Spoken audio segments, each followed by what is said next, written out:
Hey folks, and welcome to this chapter on getting the country tone. In this chapter, I'll cover just about everything you can think of, from plectrum choice all the way to recording guitar. I'm going to break this chapter down into sections, starting with guitars, strings, plectrum and amp choice, and then moving on to the rabbit hole that is guitar pedals, and finally covering how to mic up and record guitar. Now, as a quick disclaimer, when it comes to getting the country tone, everybody has a different preference on their ideal tone. So what I think is an awesome country tone might not be exactly what you're looking for. If you take Brent Mason, Brad Paisley and Johnny Highland, all three of them have incredible tone, but all three sound completely different. And that's because they all have a different preference on amps they use, pedal they use, and ultimately the tone that they like best. That being said, most of the information shared here is industry standard stuff and will get you on the right path to finding your own tone. You'll probably just want to make some tweaks along the way. Another thing to know is that altering any individual element of what we'll be covering today can change your tone drastically. And it's not one single thing that is the reason for a particular player's tone. For example, you'll hear people say that tone is in the fingers, and they're absolutely right. The way you use your fingers and plectrum is a large part of tone. I could give the exact same rig to Brent Mason and John Mayer and there'd be a noticeable difference between them in tone, purely because they pick the strings differently. That being said, if I was to take Brent's tone and his rig and swap out his deluxe reverb for something like a PV6505, his tone would be completely different again. We as humans often try to define things down to a single element, but it's simply not the case when it comes to guitar tone. Any one of these elements can change your tone completely. So let's start off with guitars, strings, plectrum and amp choice. Now, guitar choice is a pretty straightforward one, as there's only one guitar on the planet that is synonymous with the country genre, and that's the Telecaster. Telecasters have been the go-to choice for country pickers for decades, and there's no indication of that changing anytime soon. Fender are the brand that invented the Telecaster, but there's tons of Telecaster style guitars out there that will easily do the job for country guitar. The key ingredient of the Telecaster country sound is the single coil pickup in the bridge. This type of pickup in this position is what you'll have heard on countless country records over the years. There's different types of single coil pickups available too, from Fender's own pickups to Seymour Duncan's used by Brent Mason to Joe Barden's used by the late great Danny Gatton. If you've got a single coil in the bridge of a Telecaster, try picking the strings directly over the pickup nearer to the bridge, as there's higher tension in that area and you'll already be halfway to getting that country sound. On to strings, and again, this is very much a personal preference for you as a picker. I use Diodario 10s on my Telecaster, as I find that they're the perfect balance of tone, durability and sustain. However, some players prefer 9s, as the thinner strings make bends much easier, and some players prefer 11s, as the bends aren't as easy, but you typically get a fuller sound from thicker strings. Ernie Ball also make incredible strings, so my recommendation would be to experiment with different brands and thicknesses and see what works for you. Just like strings, plectrum choice is another personal preference. Some pickers go for a standard plectrum, some players like Brent Mason like to use a thumb pick. Personally, I use a .73mm Dunlop Tortex, however some players like their plectrums even thicker for a fuller sound. Again, experiment with different picks and see what works for you.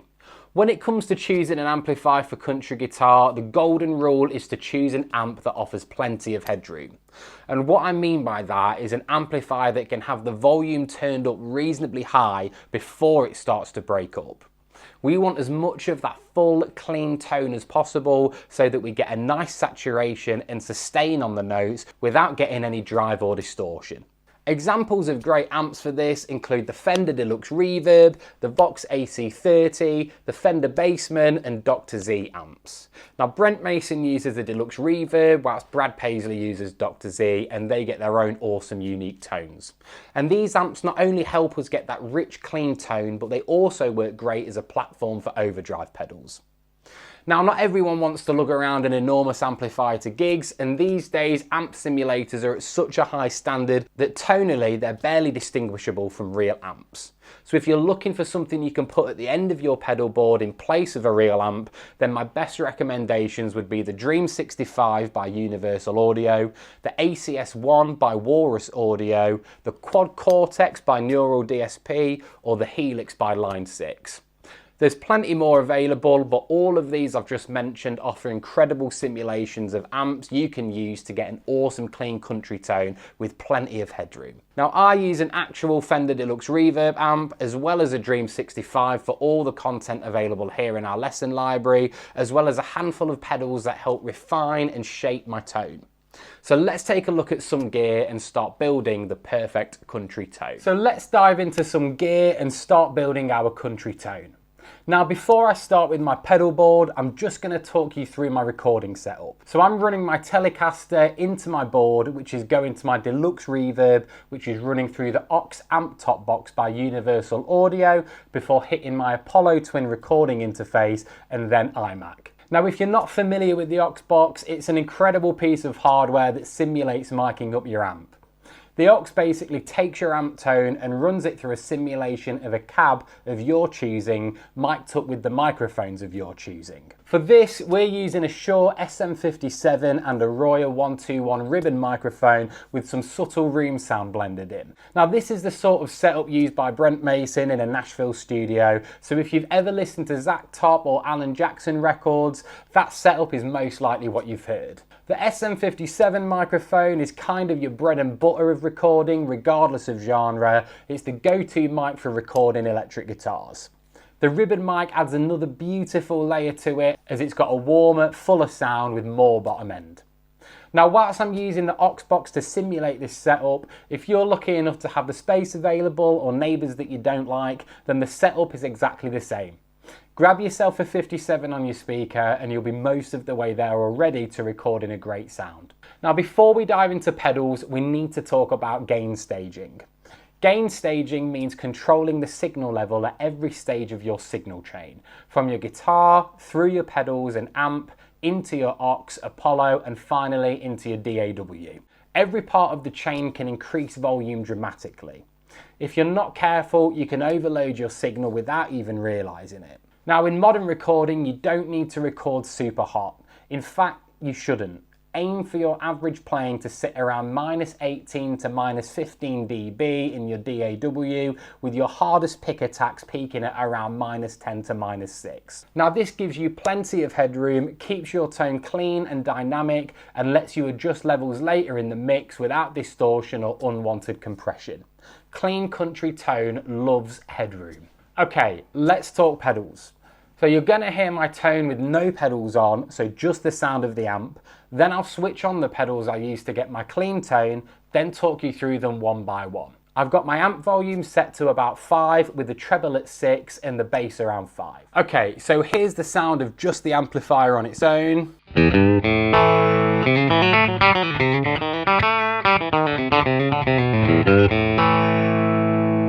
And here's the sound with all the pedals switched on, giving us that complete full country guitar tone.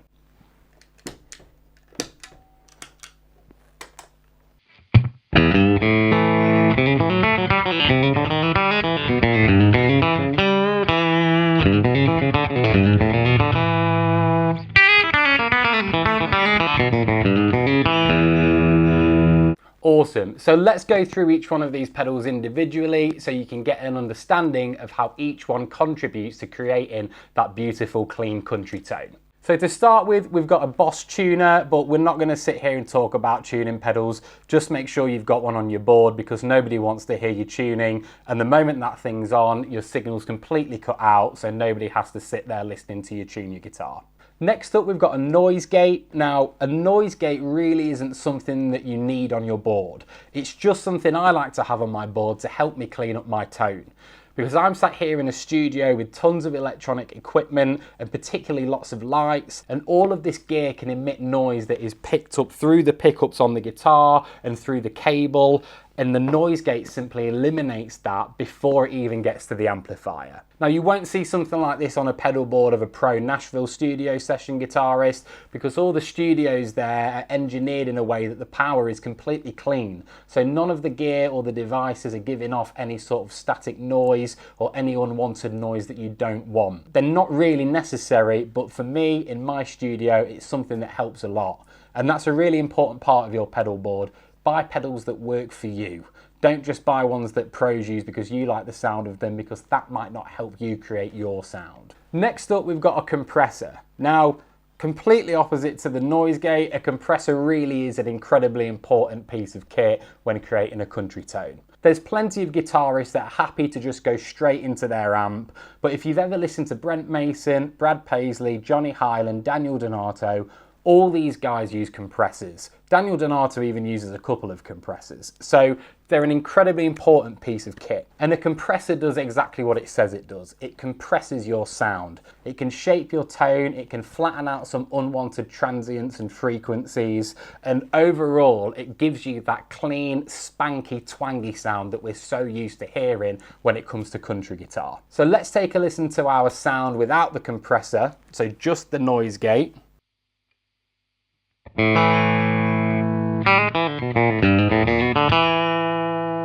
And now let's turn the compressor on and notice the instant change in the quality of our tone.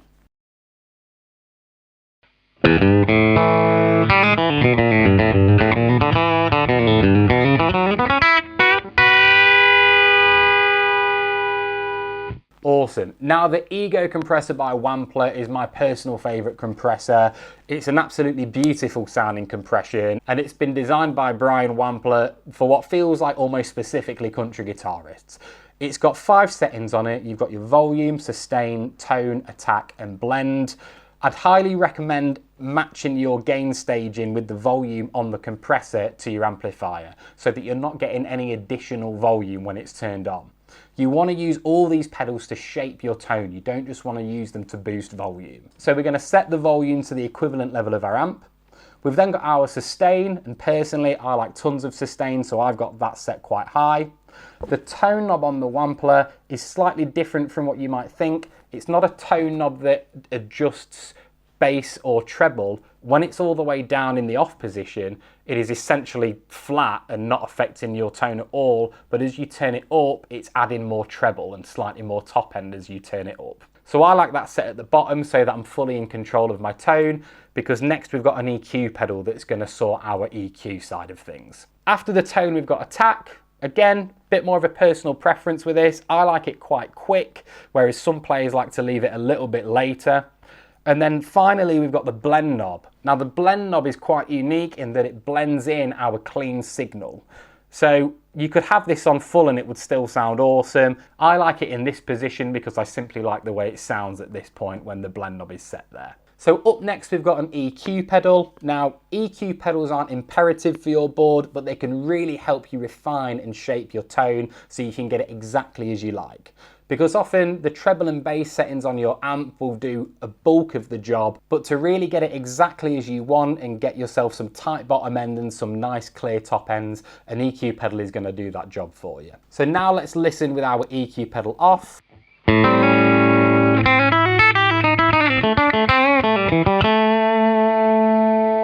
And then let's switch it on.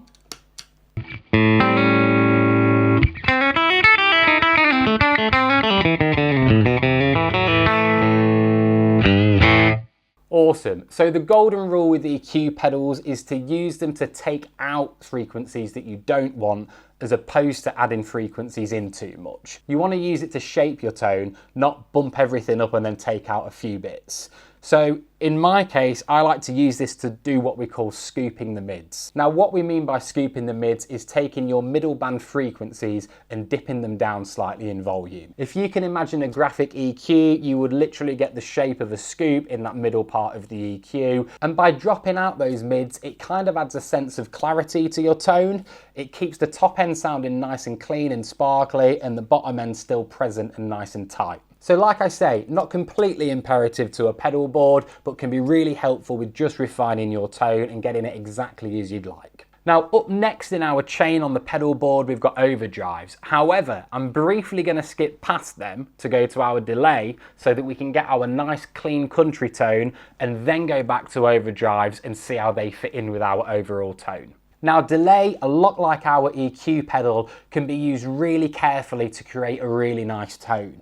By adding a little bit of slapback, you sort of soften out the top end and just give your overall tone a little bit more depth.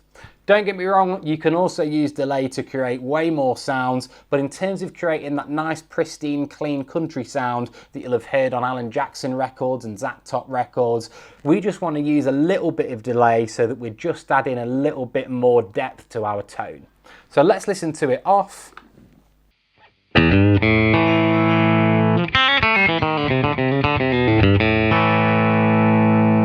And now turned on.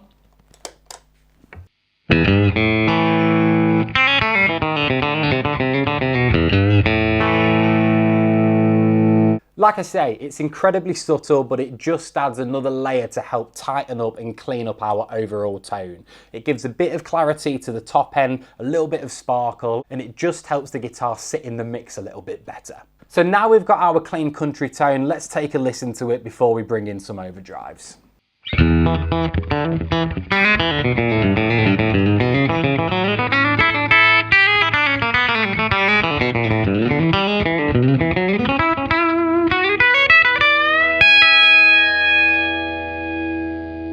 Awesome. So we've got a nice, rich, full, clean sounding tone with tight bottom end, nice and sparkly top end, mid scoop slightly, so that overall it just sits in the mix perfectly. Moving on to the fun part, we've got overdrives. So you'll notice on my board that we've got 3 overdrive pedals. Now that's because from a session musician point of view, all 3 of these pedals have different tonal characteristics and give me different options depending on what I need for a song. So if we start with the Lightspeed Organic Overdrive by Greer Amps, this awesome pedal gives us a really nice transparent overdrive sound. It basically doesn't take anything away from your clean tone, it just adds in with a nice level of drive. So let's listen to our tone one more time with that turned off.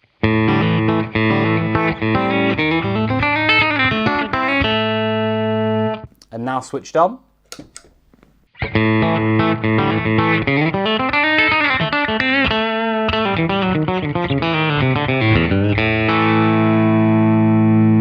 Now the Lightspeed can be cranked a lot more than that, but I love it with just giving me a tiny bit of drive. It sort of softens out the mids a bit more as well, and it just gives it a little bit of sparkle on that top end and just gives the overall tone a little bit more of a kick. Next up, we've got the Paisley Deluxe by Wampler Pedals. I absolutely adore this pedal. 2 channels, both sound incredible. The first channel is the channel that really gives you that Brad Paisley tone. It kind of keeps a lot of clarity, but gives you a real nice bottom end thump and some really nice top end gain. So let's just have a listen to the clean tone one more time.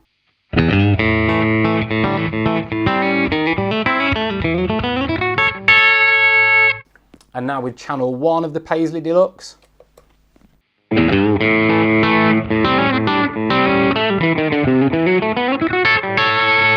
Awesome, I love the sound of that. Let's take a listen to channel 2, which can be a little bit more mid-heavy. Let's give that a go.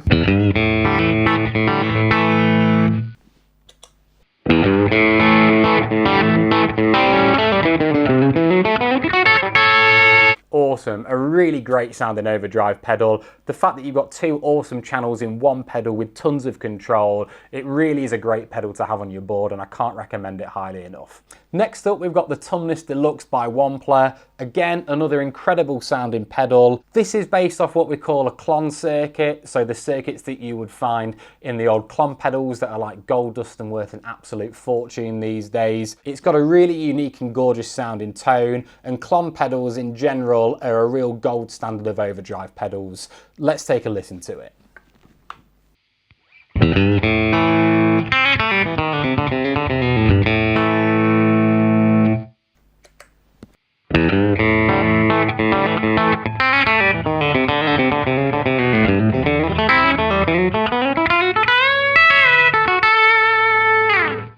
A really gorgeous sounding pedal, really harmonically rich and adds an enormous amount to your tone. Like I say, all three of these overdrive pedals have different characteristics and offer something different tonally. They've all got their place in the country world, but depending on the song, I might just choose a different pedal depending on what the song needs. Now, there's an endless amount of overdrive pedals available on the market, all do slightly different things and all have different tonal characteristics. Overdrive pedals are without a doubt the most fun pedals to experiment with, but the same goes for compressors as well. There's different types of compressors that offer different tones. Brent Mason uses a one-plate Ego, Johnny Highland uses a Keeley compressor, Daniel Donato uses universal audio compressors as well as the Ego. There's so much variety and availability on the market, and pedals really are a rabbit hole that you can spend your entire lifetime diving into. But there's some key fundamentals to take away from this chapter, and they are: make sure you've got a nicely compressed tone, but you're not using pedals to give yourself volume or drive. You want to keep your tone as clear as possible. So most of the time, less is more. All these pedals individually are just tweaking the tone slightly. The compressor is giving us that spank and round tone, the EQ is making the bottom ends tight and the top ends sparkle, and the delay is just adding another layer to give us a little bit more saturation and warmth and overall tone. And when you put them all together, they're shaping your tone beautifully to help get that gorgeous clean country tone. Not only that, you've then got the perfect platform for overdrive pedals because you've got a nicely compressed EQ'd tone that's rich and full with plenty of saturation, and overdrives love that. So as always, experiment with pedals, find what works for you, steal the settings that I'm using on these pedals and adjust them as you like to create the perfect country tone for you. If you enjoyed that link, then please head over to countryguitarplayers.com where you'll be able to sign up to access my complete country guitar lesson library. I've spent years working on this and I'm regularly adding to it, updating it and improving it so that it's the perfect resource for anybody wanting to learn country guitar, whether you're a complete beginner, an intermediate level player, or even an advanced picker, but you're wanting to break through to that Nashville professional level of picking. It's got everything you could ever wish for in a lesson library. It's got 3 cinematic camera angles. We've got a straight on view, an over the shoulder view, and even a close up of my picking hand so you can see exactly what's going on from every angle. Everything is incorporated into our interactive tab player, so you can slow everything down 1% at a time, so you can take it at a speed that is comfortable for you and speed it up gradually until you're playing everything at full speed. For me, one of the most important things as well is making sure you understand exactly what you're playing so that you can incorporate it into your own playing and use it to improvise comfortably, because there's nothing worse than learning a lick and then not really knowing how to transpose it or use it appropriately, which is why the theory is explained at every stage, regardless of whether you're a complete beginner or an advanced picker. So head over to countryguitarplayers.com where you can sign up to access my complete country guitar lesson library.